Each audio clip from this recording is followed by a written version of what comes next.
When we were first reading Abigail, it was just clear from the start that that was one of the things that was this, like, the feature of what was cool about it, is that you had this really confident, really tense heist movie, and it collides with a monster movie. And I think for us, not only was that kind of a flavor we hadn't seen before, but we'd never really done a heist movie before. And so it was really, I think, creatively exciting for us to kind of do our version of that specific genre, and then kind of slip into something that I think we're more familiar and maybe more comfortable with, which is just like the monster gore fest, and keeping both of those things alive, the crime movie, the heist movie, the monster movie at all times. That balance, I think, is what was so, it was one of the biggest challenges, but I think at the end of the day is really the identity of the movie. And that was really clear very early on from the script stage. The other thing that really attracted us to the script was the characters felt very unique, and it felt like there was a lot of opportunity for us, for Guy and Steven, for the actors to kind of work together to build these very, very specific characters. And I think that's something we always look forward to, and when we're working on anything, is like, what's the big fun kind of genre hook?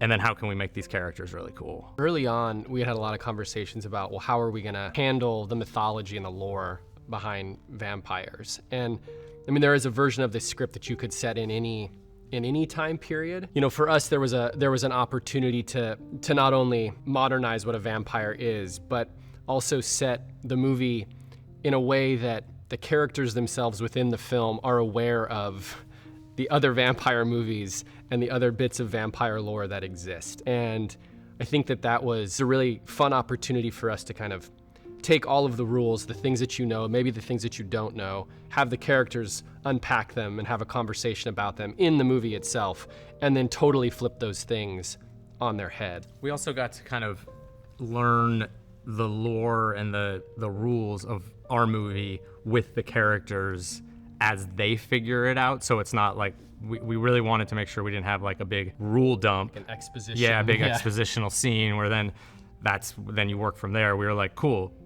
they just discovered there's a vampire as we discover there's a vampire, and then now let's see how that plays out. Yeah, and it's not like the movie takes place over a series of like weeks or months, so there's no time to learn any of that stuff other than just in the experience, in the experiencing of it with the characters. We saw a bunch of tapes, and Alicia was one of them. So when we saw her tape, I mean, it was clear that she was amazing and that she was like at the top of the list. And then our first Zoom with her, I think that what you always hope for is that you also see a real kindness and a real curiosity. And it was all there. Yeah, and then just very sort of coincidentally also happens to live in Dublin, which is where the movie shot. And then in that first Zoom with her, we had her read some sides, and she did the vamp out scene, and all of us were like, oh, and we just started like texting each other like, oh, found it. She found her. She's great. This is it. We got it. It was like there was like a fearlessness. Yeah, she was like a monster. And then the second she was done, she was like, okay, was that nice? You know, she's just so sweet and like gentle and kind. She could do the two things in real instantly. life. Yeah, it's that make that change so effortless. We hadn't made a monster movie before, like a straight up monster movie. Yeah. So the opportunity to make a monster movie at Universal was like a no-brainer for us. We were like, oh, hey, yes, please, absolutely.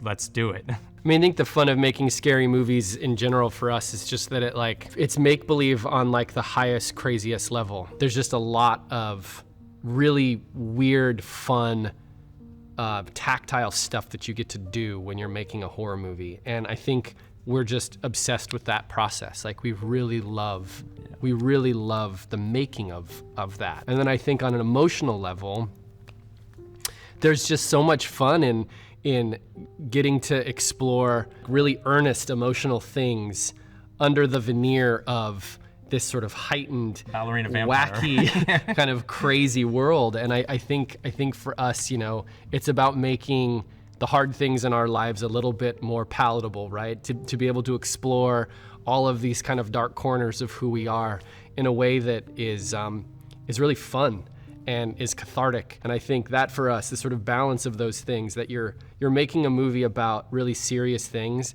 that is not taking itself seriously at all, that is the sweet spot for us.